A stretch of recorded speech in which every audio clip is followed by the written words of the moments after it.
Ei, was sehe ich da? Ein Handy mit Wechselakku ist wieder da. In Zeiten, in denen die EU überlegt, Hersteller zu einer leichteren Reparierbarkeit von Smartphones und deren Akkus zu verpflichten, keine allzu schlechte Idee. Vielleicht ist das X-Cover Pro hier sogar ein Vorreiter, denn endlich bietet Samsung wieder ein Outdoor-Smartphone mit einigermaßen aktueller Hard- und Software und beweist, dass sich Wechselakku und Wasserdichtigkeit nicht ausschließen müssen. Und warum das Smartphone hier 3 Power-Buttons hat und noch vieles mehr erfahrt ihr im Video.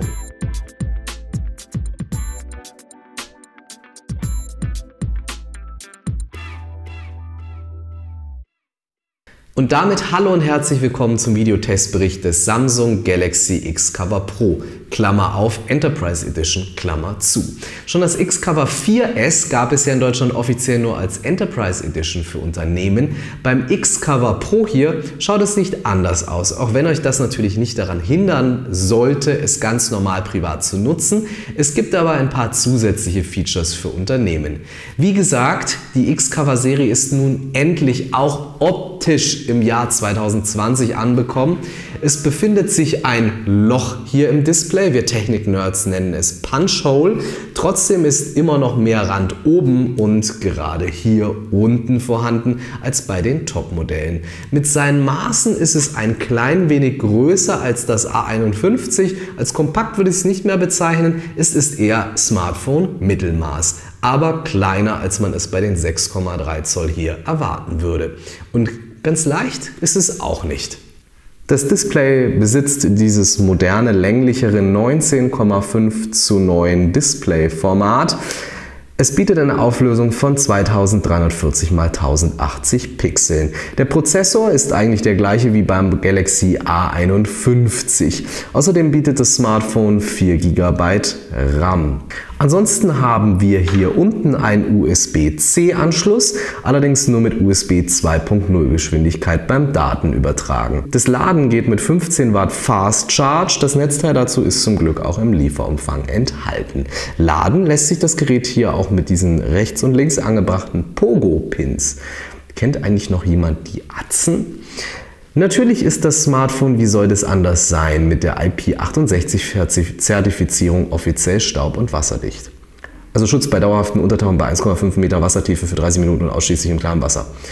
Und nach dem US-Militärstandard MIL STD 810G. Ja, das Smartphone hat offiziell Dual-SIM, dafür braucht ihr hier kein kompliziertes Werkzeug oder sowas.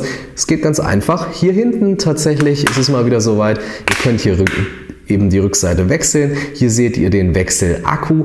Dort habt ihr eben die 2 Slots, einmal für eine Micro-SD oder SIM-Karte, also ihr müsst euch für eins entscheiden und dann für eine zweite SIM-Karte. Also 2 SIM-Karten und Micro-SD funktioniert nicht. Aber ihr müsst eben jedes Mal für den Wechsel den Akku entfernen und deshalb gibt es dann natürlich einen Neustart für das Smartphone. Ansonsten können wir hier hinten dann einfach wieder zumachen, ganz wichtig, denn sonst kommt hier hinten Wasser rein. Ansonsten zum Akku, der bietet 4050 mAh, damit solltet ihr gut über den Tag kommen. Es wäre allerdings schon etwas mehr drin gewesen, denn das Smartphone ist schon etwas stromhungrig.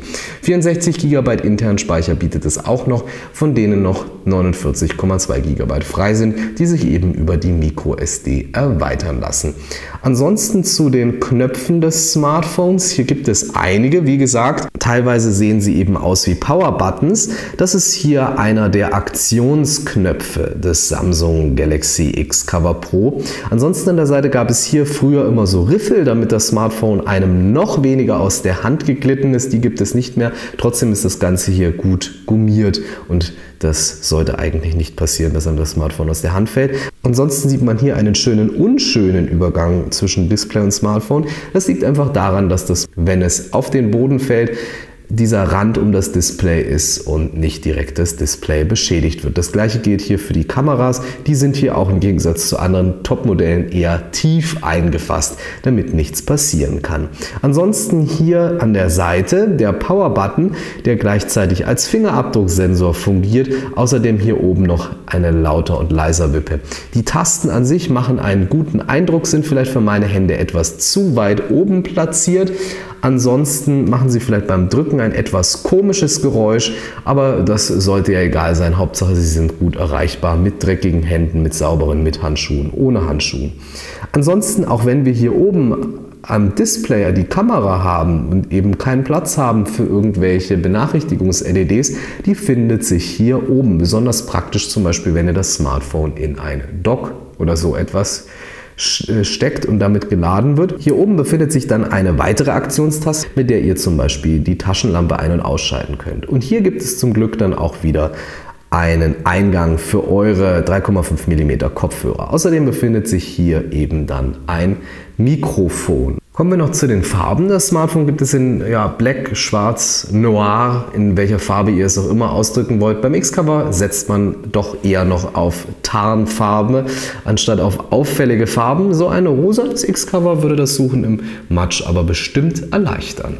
Auch beim X-Cover Pro setzt Samsung auf Android 10 mit der One UI 2.0.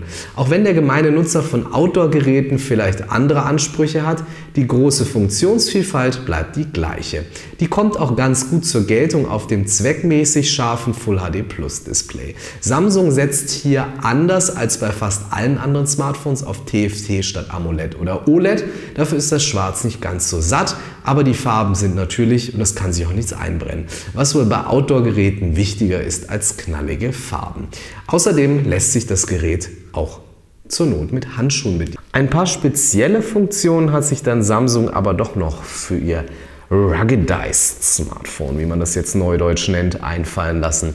Von den anderen X-Cover-Geräten kennt man ja die frei konfigurierbare X-Cover-Taste hier an der Seite. Man hat das Ganze jetzt, weil es wohl so gut ankam, noch erweitert. Und zwar gibt es hier oben jetzt auch noch eine Taste, die jetzt eben die Taschenlampenfunktionalität übernimmt.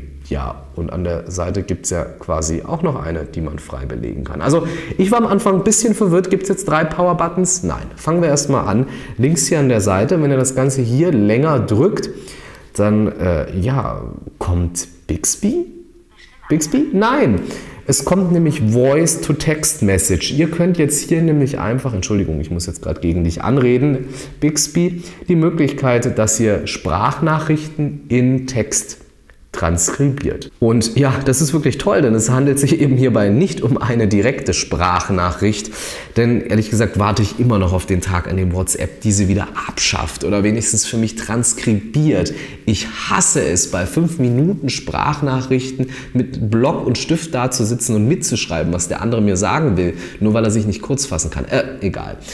Die Tasten auf jeden Fall können nach den eigenen Wünschen eben angepasst werden, und zwar alle 3. Das geht hier oben über die erweiterten Funktionen, und zwar hier eben die X-Cover-Taste hier an der Seite, die obere Taste und die an der Seite, die man auch Power-Button nennen würde, hier eben Funktionstaste genannt. Bei denen könnt ihr es eigentlich immer so anpassen, und zwar als eine Einstellung für Drücken und Halten. Bei der Funktionstaste ist es hier allerdings so, dass ihr einstellen könnt, eben zwischen zweimal drücken und halten.